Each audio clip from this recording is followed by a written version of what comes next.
कुरुक्षेत्र की इस युद्ध भूमि में तुम्हारा स्वागत है, महारथी कर्ण।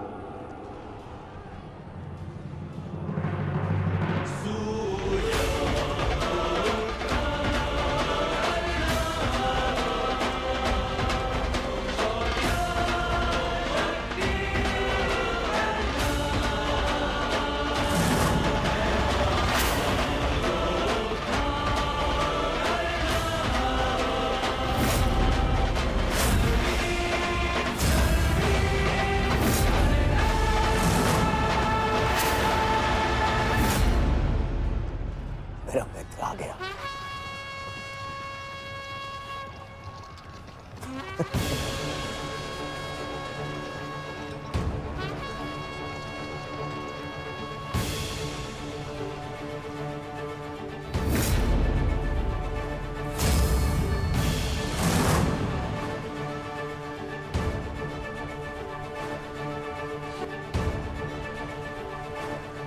सज्ज हो ना पार्थ।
इतने वर्षों पश्चात वो समय आ गया जिसकी मुझे प्रतीक्षा थी, और मेरे लिए ये दूसरा अवसर है। विराट में मैं तुम्हें परास्त कर चुका हूं, आज पुनः इस कुरुक्षेत्र में परास्त करूंगा। नहीं अर्जुन, इस कुरुक्षेत्र में इस युद्ध का केवल एक ही परिणाम होगा। हम दोनों में से किसी एक की मृत्यु।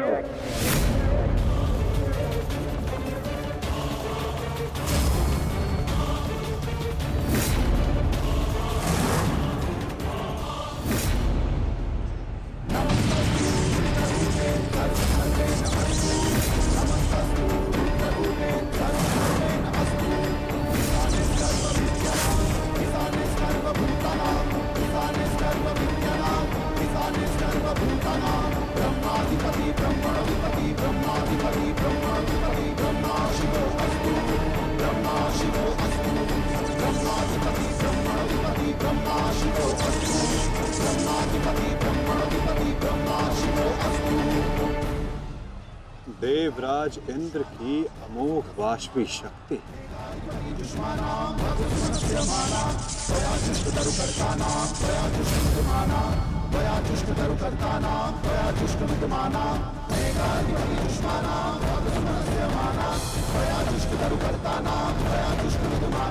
आज तुम्हारे लिए अत्यंत भाग्यशाली दिन है अर्जुन, कि मैं तुम्हारे पिता के दिए गए अस्त्र से तुम्हारा ही वध करूंगा। सावधान अर्जुन!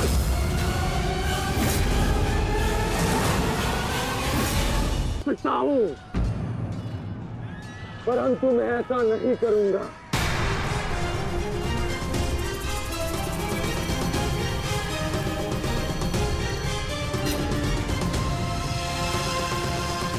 क्योंकि यदि मैंने ऐसा किया तो एक प्रश्न सदा के लिए अनुत्तरित रह जाएगा कि हम दोनों में से कुशल योद्धा कौन है।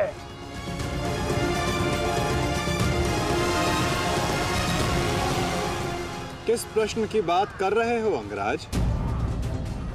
यदि मैं इंद्रदेव के दिए गए अस्त्र से अर्जुन का वध कर देता हूं तो सभी ये कहेंगे कि मैं अर्जुन से द्वंद्व करने में भयभीत हो गया। इसलिए मैंने युद्ध के आरंभ में ही इस अस्त्र का प्रयोग किया। अर्जुन, तुम्हें स्मरण है ना कि मैंने तुमसे क्या कहा था कि तुमने मेरे पुत्र को गौरवपूर्ण अंश दिया, तो मैं भी तुम्हें गौरवपूर्ण अंश दूंगा। और उसका आरंभ मैं इसी क्षण करता हूं।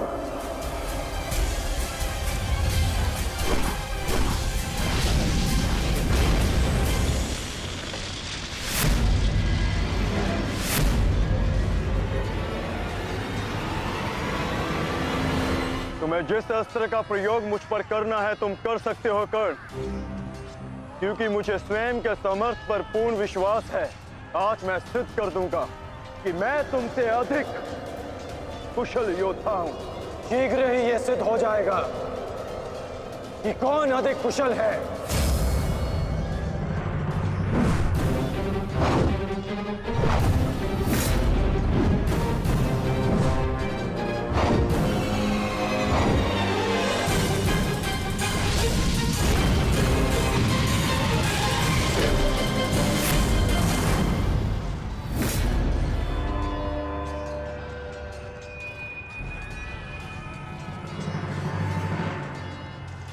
सावधान पार्थ, तुम्हारे समक्ष तुम्हारा सबसे कुशल प्रतिद्वंदी खड़ा है।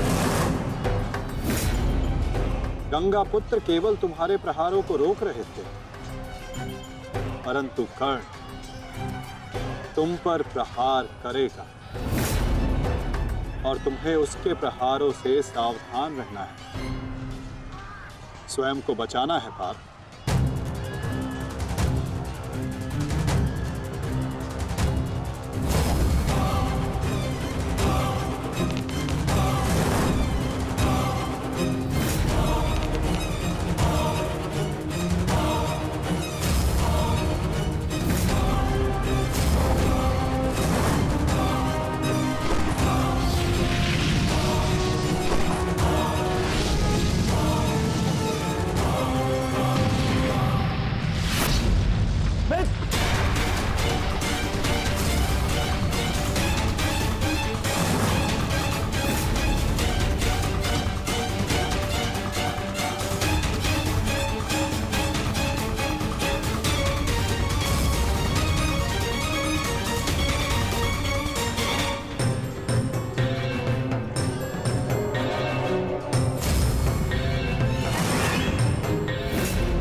यदि युद्ध में अपने प्रतिद्वंदी पर हावी होना हो तो अपने क्रोध को स्वयं पर हावी होने मत दो।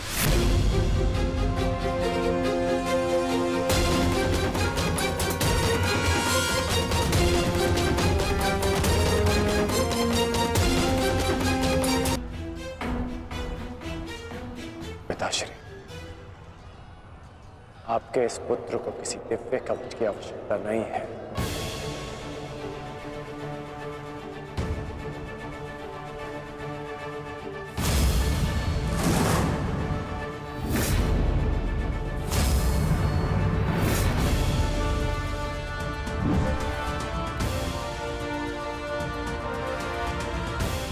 हट जाओ मेरे मार्ग से। मेरा लक्ष्य वो 100 कौरव भाई है, तुम लोग नहीं।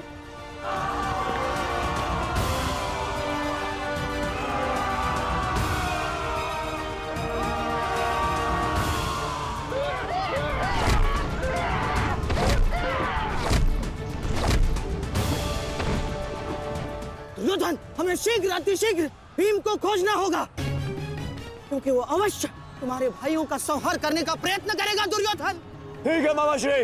वैसे भी भीम को परास्त करके उसके घमंड को तोड़ना मेरे लिए सबसे बड़ी प्रसन्नता की बात होगी।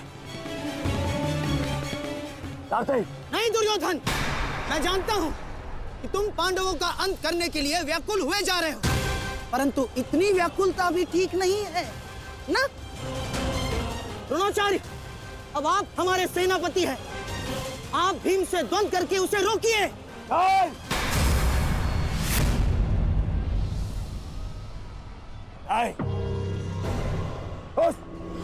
उस भीम के लिए मैं ही पर्याप्त हूं और किसी को उसके लिए जाने की आवश्यकता नहीं है।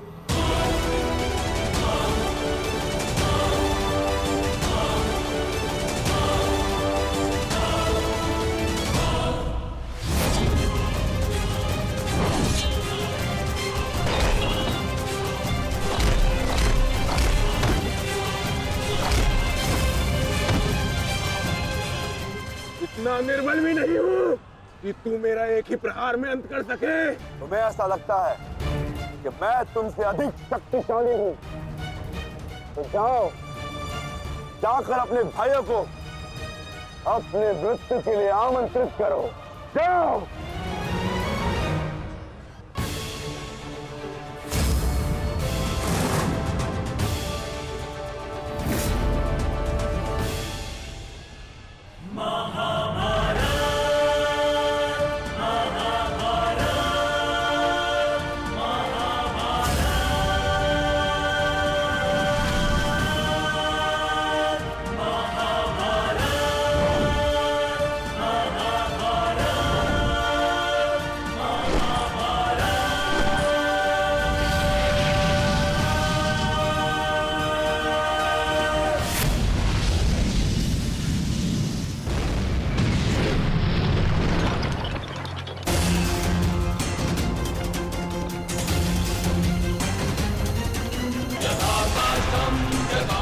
स्वयं को संभालिए अंगराज, रथ मेरे हाथ से बाहर हो रहा है।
स्वयं को संभालिए अंगराज, रथ मेरे पास से बाहर हो रहा है।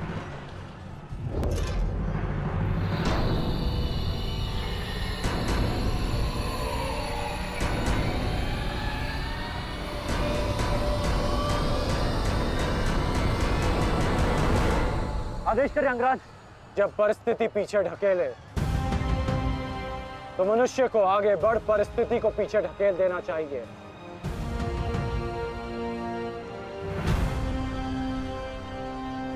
आगे बढ़ो सत्यसेन।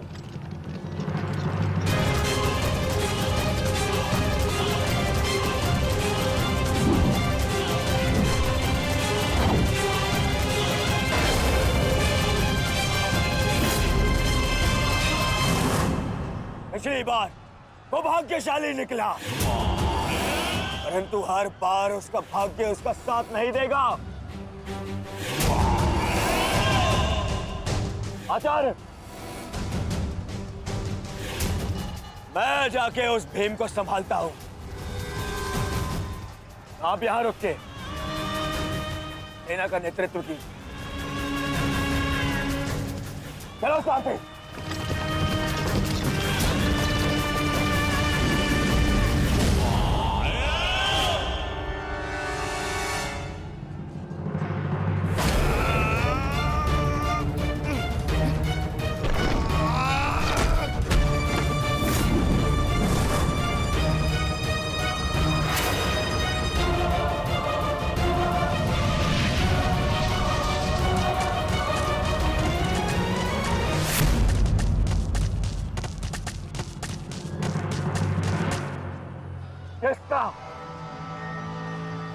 किसका इतना दुस्साहस?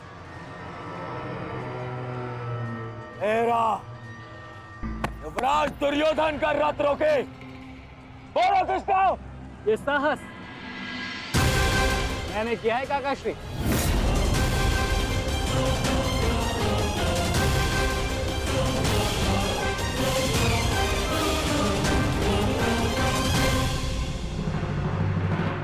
अब बताओ गदाधारी भीम, हम पांचों के साथ युद्ध करने में तुम्हें कहीं भय तो नहीं लग रहा है? भाई और भीम को तुम कौरव भाइयों से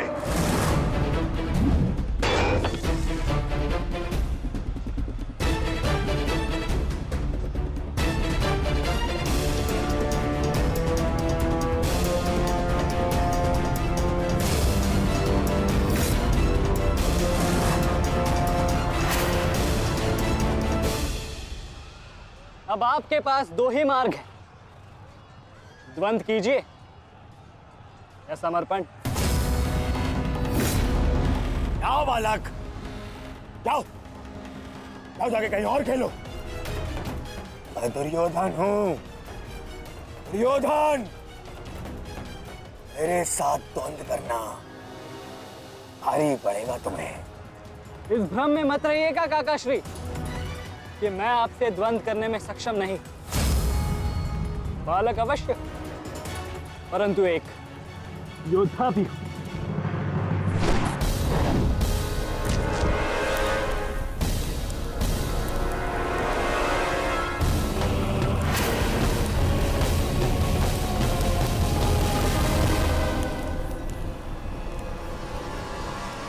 उत्तम, अति उत्तम अभिमन्यु। परंतु यदि तुम्हारा ये खेल समाप्त हो गया हो तो मैं जाऊं?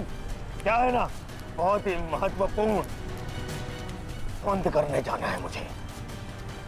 तुम्हारे लिए समय नहीं है मेरे पास अलग। परंतु द्वंद्व में आगे जाने का अब एक ही विकल्प है काकाश्री, कि आप मेरी चुनौती स्वीकार करें और मुझसे द्वंद्व करें।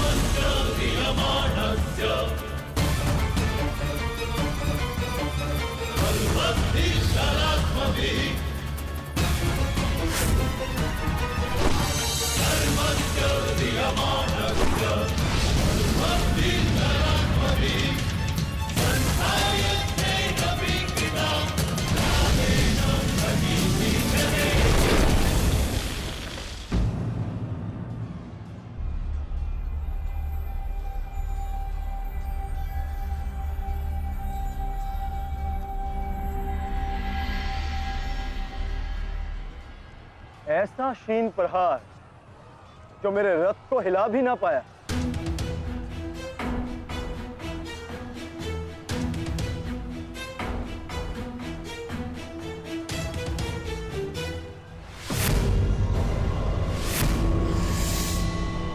अच्छा, तो सब घेर कर प्रहार करोगे? करो करो अपनी मंशा पूरी।